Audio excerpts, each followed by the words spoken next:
hanging out with Alabama quarterback Jalen Milroe, soon to be NFL quarterback Jalen Milroe, and you're joining us on behalf of Autotrader. We'll get to that in a minute. First, we got to play a game. It's called What's in the Tarot Cards. Let's do it. All right, so I'm going to deal out 3 cards face down. You pick whichever one you want me to turn over. When I turn it over, it gives us a question. All right, you ready? Yep. All right, we're going to do this a few times. So you can pick any of these cards you want. Which one's he going with?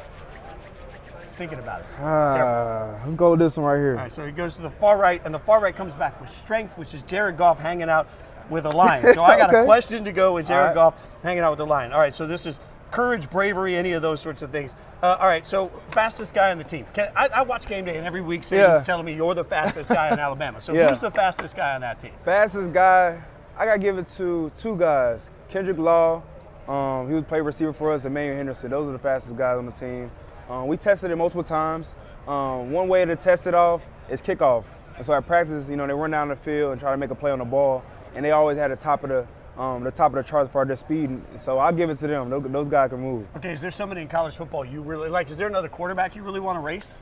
Nah, there's different tiers to it. I don't see nobody in that tier. I mean, Combine's coming up. Like, do you feel some sort of pressure to run fast since everybody keeps talking about it? Not necessarily, because this games, I put in display me running when it's time to put it on. You say watch the tape. Yeah, you just say watch the tape. I respect the heck out of it. All right, we got 3 more out. Which one you want? Let's go. Oh.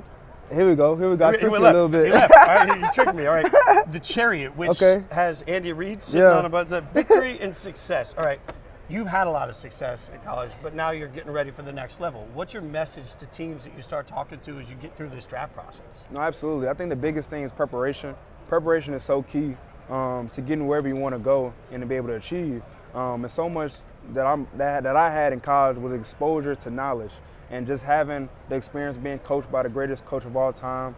Also with the play calls that I had with my time in college, just my time frame with being in college, just the knowledge base had grown tremendously each and every year. And then of course the leadership aspect as well, just building that, being a captain, being able to lead a great team in the SEC.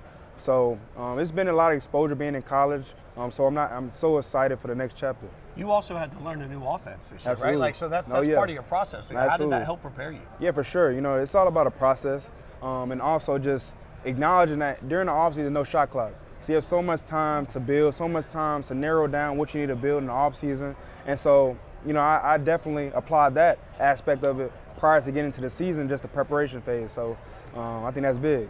Man, I'm excited for you. All right, he's picking again. I'm not going to go anywhere until I know what his final choice is. I do not want to interrupt. All right, so what you got for me?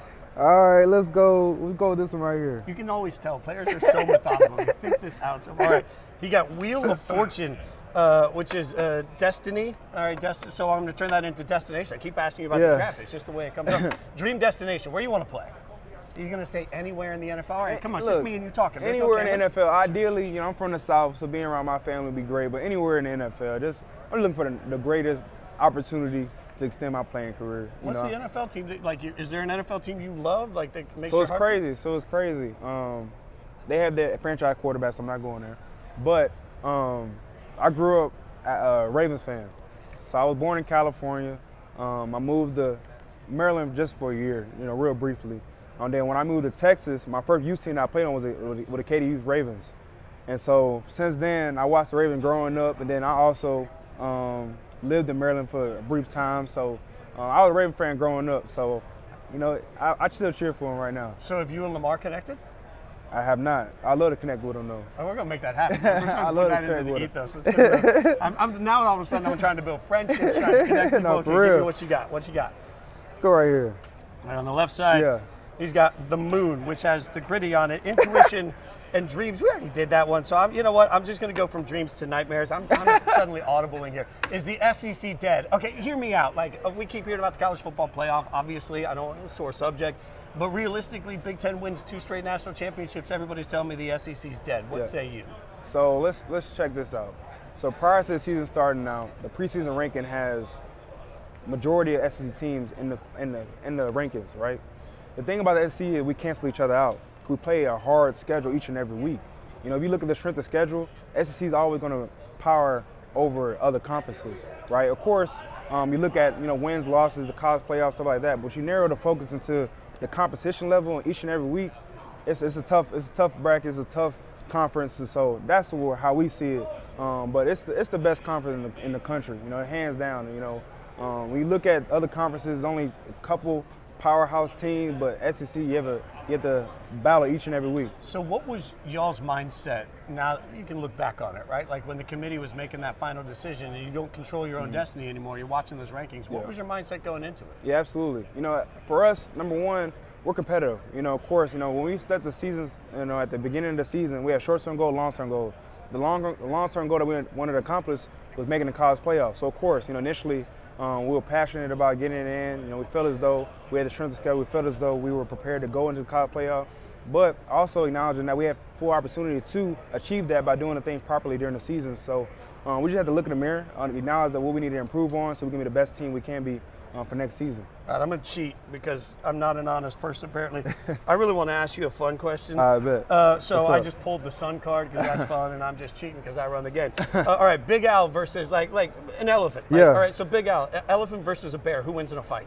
Elephant, you know I'm rolling with the tide. I always roll with the tide, baby. Elephant, is there an animal out there, like if you were just out there and you're like, wow, these two animals are fighting, is there an animal that you would be a little concerned about, you know, an elephant having to take on?